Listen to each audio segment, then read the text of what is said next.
अस्सलाम वालेकुम नाज़रीन, आइए नज़र डालते हैं देश की राजधानी नई दिल्ली और उत्तर प्रदेश से कुछ खास खबरों पर।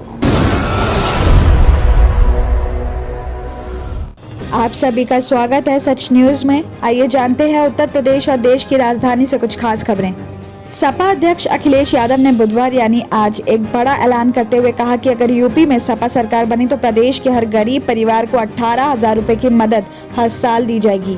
उन्होंने समाजवादी महिला पेंशन को फिर से शुरू करने का वादा किया। कहा कि पहले समाजवादी पेंशन 6,000 रुपए देते थे और अब इसका विस्तार करेंगे।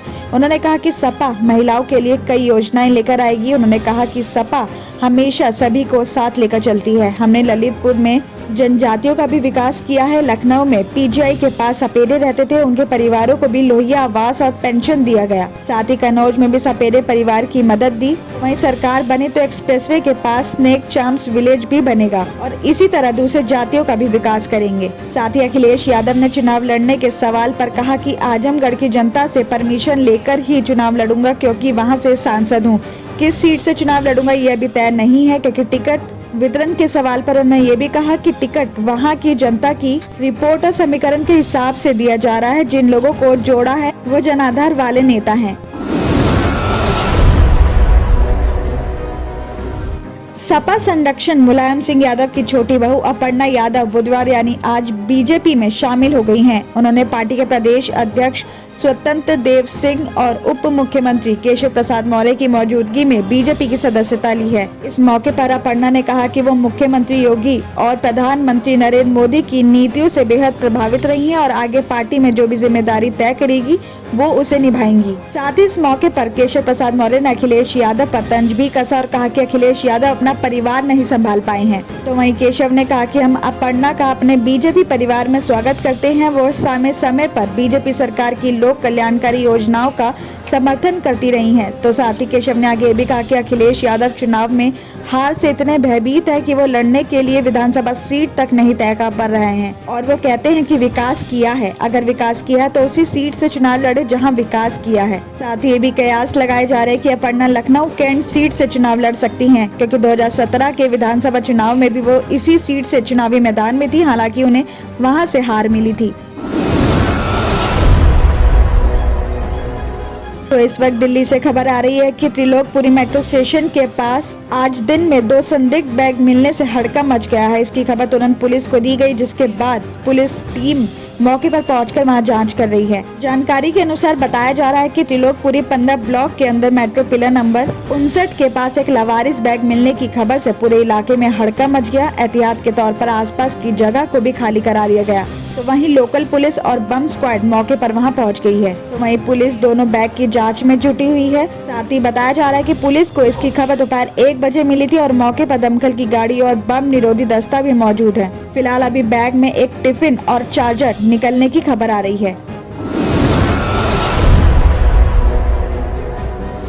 हेलो, चांदनी चौक की साइकिल मार्केट में आतंकी हमला हो गया है। आतंकियों ने ताबड़तोड़ गोलियां चलाकर कुछ लोगों को जख्मी कर दिया है, जबकि कुछ को बंधक बना लिया गया है।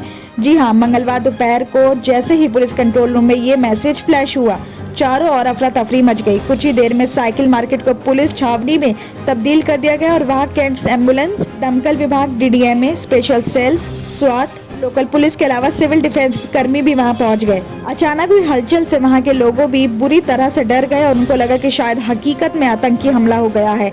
लेकिन कुछ देर के बाद जब लोगों को यह पता चला कि कोई आतंकी हमला नहीं बल्कि एक मॉक ड्रिल है, तो उन्होंने राहत की सांस ली। वरिष्ठ पुलिस अधिकारियों का यह भी कहना है कि मंगलवार को खुफिया एजेंसियों ने राजधानी में आतंकी हमले के लिए अलर्ट भी जारी किया था। गणतंत्र दिवस से पूर्व सुरक्षा व्यवस्था को जांच के लिए चुपचाप मॉक ड्रिल का आयोजन किया था और ऐसे अभ्यास आगे भी जारी रहेंगे।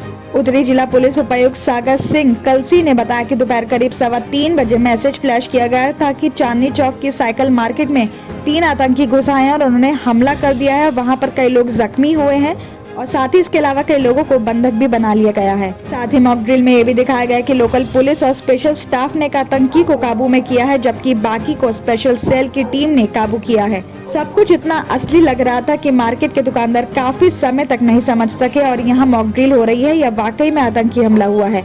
बाकायदा घायल होने की एक्टिंग कर रहे लोगों को मौके से एम्बुलेंस में बिठाकर भी भेजा गया। बाद में जब लोगों को समझ आया कि यहाँ कोई आतंकी हमला नहीं हुआ है बल्कि पुलिस बल अभ्यास करने के लिए पहुंची है तो लोगों ने राहत की सांस ली।